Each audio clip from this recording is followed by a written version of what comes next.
આપણે ખેડૂતની જેમ હાલી હાલો તો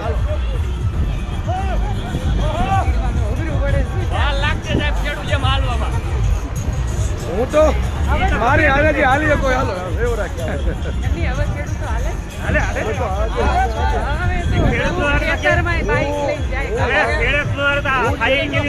હોય ને તેથી વાડી એવરેજ 8 કિલોમીટર ચાલે વાડીમાં ખજા માટે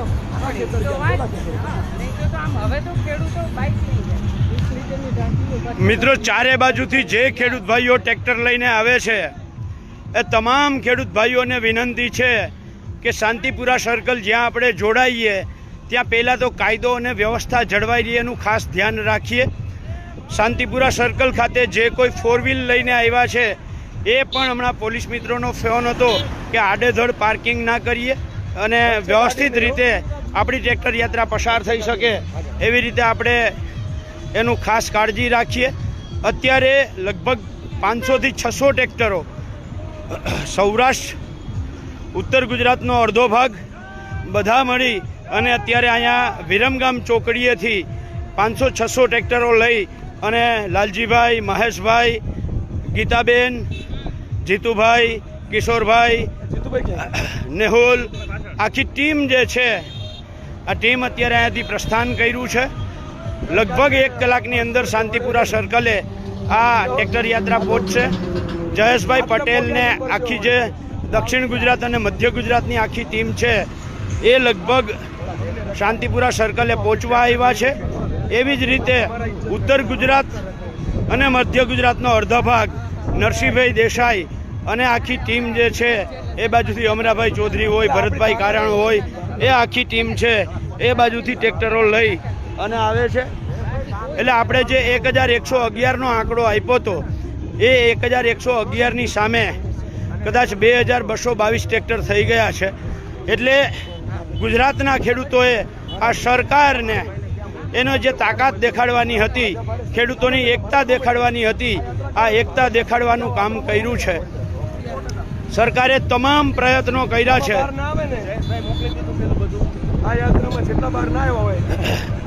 આ સરકારે તમામ પ્રયત્નો કરવા છતાં ખેડૂતો રોકાયા નથી અને આપણે શાંતિપૂર્ણ રીતે જવું છે। આપણે ક્યાંય કરતાં ક્યાંય કોઈના ઉશ્કેરાટમાં આવવું નથી। કોઈ કાંકરી ચાળો થાય નહીં એની આપણે બધાયની જવાબદારી આવે છે। દરેક વ્યક્તિઓએ પોતાની જાત ઉપર સંયમ રાખવાની ખાસ જરૂર છે। એટલે બધાયને વિનંતી છે કે શાંતિપૂર્ણ રીતે ગાંધી ચિંધ્યા માર્ગે સરકારને આપણે અલ્ટિમેટમ આપવા જઈએ છીએ। સરકારને આપણે અલ્ટિમેટમ આપવા જઈએ છીએ અને જો નહીં સમજે તો આવનારા દિવસોમાં આપણે પદયાત્રા કરવી પડે તો પદયાત્રા, ઉપવાસ આંદોલનો કરવા પડે તો ઉપવાસ આંદોલનો અને સાથે મળીને આવતી 15મી ઓગસ્ટ જ્યારે રાષ્ટ્રધ્વજ ફરકાવવાનો હોય ત્યારે આખા ગુજરાતના ખેડૂતો એક સાથે એક જગ્યાએ એક મંચ ઉપર ભેગા થઈ અને રાષ્ટ્રધ્વજ ફરકાવી અને સરકાર પાસે પોતાની માંગ જે છે એ મંગાવવા માટે નહીં, ત્યારે આપણે આપણો હક લેવા માટે સરકાર સામે રાષ્ટ્રધ્વજ ફરકાવીને બેસી જવું પડશે। તો બેસવાની પણ તૈયારી છે।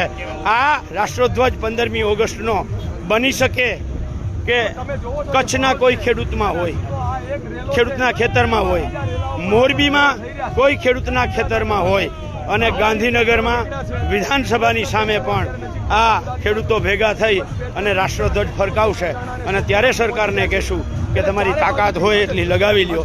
અમે ગુજરાતના ખેડૂતો છીએ, અમે ગાંધી સરદારના વંશજો છીએ, અમે અહિંસામાં માનનારા છીએ, અહિંસાની તાકાતને ઓળખનારા છીએ।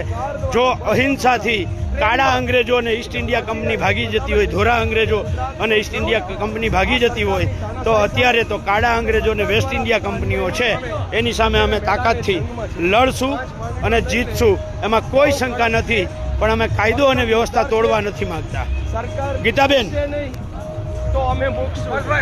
આપ બધા જોઈ શકો છો જેવી રીતે ખૂબ મોટી સંખ્યામાં મહિલાઓ પણ જોડાઈ છે, દીકરીઓ પણ જોડાઈ છે। આ બધા બસની અંદર ખૂબ મોટી સંખ્યામાં આ ખેડૂતો આ યાત્રામાં જોડાયા છે. સાચા દેશભક્ત જો ગણવા હોય તો આપણે ખેડૂતોને કહી શકાય કે જેને પરસેવો કરી અને દેશના તમામ લોકોના પેટનો ખાડો પૂરવા એના જો 32 ભાતના ભોજન જો એની થાળીમાં આવતા હોય ને તો આ બધા ખેડૂતો, ગુજરાતના ખેડૂતો આજે ગાંધીનગર કૂચ કરી રહ્યા છે અને સરકારને પોતાની તાકાત બતાવવા જઈ રહ્યા છે. એટલે આપણે સૌ પણ જ્યાં જ્યાં અમારા અવાજ પહોંચતો હોય ત્યાં બધા શાંતિપૂર્ણ ચોકડી પહોંચી જાય. તો મિત્રો બધા જ શાંતિપુરા સર્કલે ભેગા થઈ અને ત્યાંથી આગળ વધીશું. અને જો સરકાર આપણને ક્યાંય રોકવાનો પ્રયત્ન કરે તો આપણે ખેડૂત છીએ, અઠે દ્વારકા કરી અને જ્યાં રોકે ત્યાં બેસી જઈશું. પણ સરકારને એટલું તો ચોક્કસ કહીએ છીએ કે સરકાર અલ્ટિમેટમ છે, અલ્ટિમેટમમાંથી અમે આંદોલન પર ન આવીએ એની ખાસ કાળજી રાખજો. અને વહેલામાં વહેલી તકે અમારી જે માંગો છે એના ઉપર તાત્કાલિક નિર્ણય કરો એવી અમારી બધાયની, આખા ગુજરાતના ખેડૂતોની, ગુજરાત કિસાન સંઘર્ષ સમિતિ, ગુજરાત કિસાન કોંગ્રેસની બહુ સ્પષ્ટ માંગ છે. સરકાર વહેલામાં વહેલી આ બાબતે નિર્ણય કરે એવી અમારી અપેક્ષા.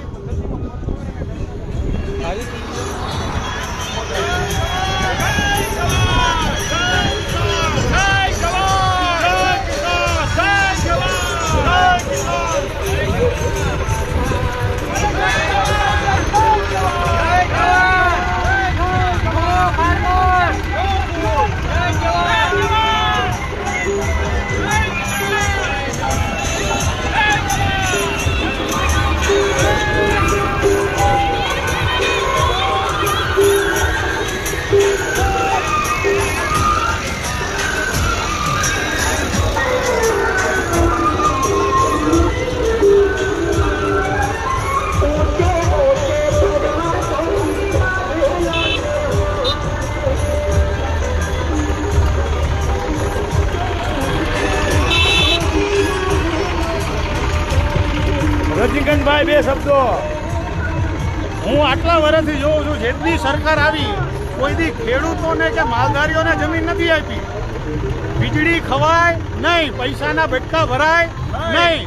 આજે જે અનાજ મોંઘું છે કે જે દૂધમાં મિલાવટ છે એનું કારણ શું છે કે સરકાર ખેડૂતો અને માલધારીઓનું વિચારતી નથી. એના કારણે શહેરવાળાઓને ભેળસેળિયું ખાવું પડે છે. તો સરકાર ખાલી વેપારીઓને નહીં, માલધારીઓને અને ખેડૂતોને પણ જમીન આપે. એટલે જ કહીએ છીએ જો કિસાન બચશે તો દેશ બચશે. કિસાનથી મોટો દેશનો રક્ષક કોઈ નથી. જય જવાન, જય કિસાન. સત્યમભાઈ, અત્યારે હજારો ખેડૂતો નીકળી પડ્યા છે. પેટની અંદર સરકારના પેટને તાળા લાગી ગયા છે. પેલા પાણી નહોતું હલતું, હવે ગડબડાટી ઉપડી ગઈ છે. ખેડૂતોની એકતા જોઈ આ જ્વાળા છે, આ જ્વાળાની અંદર સરકાર ભસ્મભૂત થઈ જશે જો હજી નહીં સમજી તો. અત્યારે ખેડૂતો જાગી ગયા છે અને આખા ગુજરાતના ખેડૂતો સરકારની સામે લડવાના મૂડમાં છે. જ્યારે જગતનો તાત જાગે ત્યારે સૂટ બૂટ વાળા લૂંટારાઓ ભાગે.